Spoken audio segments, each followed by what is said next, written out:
I'm here with Coach Vogel, the head cross-country coach. Coach, can you tell us about the regional meet that you ran yesterday? Yeah, we just got home from it. We ran great. I was very, very pleased with how everybody ran. The girls team came across second place, which means they qualified for state. This is the third consecutive year that they've qualified for state, and the third consecutive year we've gotten second at regionals. Holiday, the number one team, they're like the canyon of 3A. They are pretty hard to beat. Both their boys and girls teams won, so they are a powerhouse. But coming in second to them and then beating third place by almost 100 points was, it was pretty the icing on the cupcake, is like I like to say. The boys team ran well as well. They didn't place as high as what they have in the past, but I did tell them, we've gotten fifth place the last 3 years, and that's the first team that doesn't get to go to state. And I said, I cannot handle fifth place again. Like, don't do fifth place again. So either qualify or knock it down a notch where it doesn't hurt so bad, And my top two runners, my top two senior boys, just didn't have their best races, just out of the blue randomly. It wasn't anything that they did. It just wasn't their day. Another senior boy, Anthony Rodriguez, who is my runner of the week this week, did step up. He was my first boy across the line, and he did set a new PR as a senior in his final race. So I know he went all out, and I was very proud of that.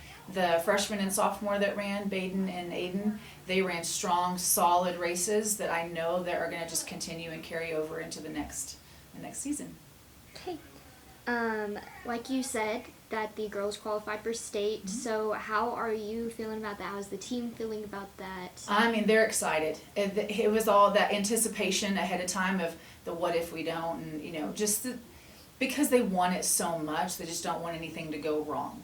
And so to have it one more time with the same five, I've had the same top five girls the last 3 years.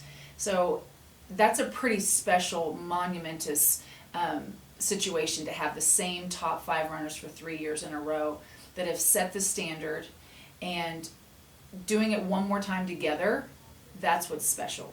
And because next year it'll be different. It'll be, I have 2 returning, and then it'll be some freshmen and some sophomores, and it'll just be a whole different vibe. So just finishing out this season together is pretty cool. Okay, and you've already touched on your runner of the week, but would you like to add more about Anthony? This is the first full season Anthony's run as a high school kid.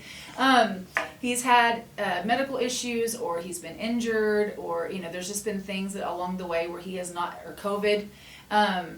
There's just things along the way that he has not ever had a full cross-country season and finished the season. So I'm very proud that he actually got to do that by the time he graduated, and the effort that he puts into everything, and he's just so funny, and he's so lighthearted, and he's just an overall good kid. His brother Alfred was a star runner, and his brother Angel was a star runner, so I know he has always felt that pressure. But for him to have his year to shine, and the fact that he did, and he ended up being the best that he could possibly be on the last race he had, is pretty spectacular, and I know that means a lot to him too. Okay. Well, good luck at state. Thank you.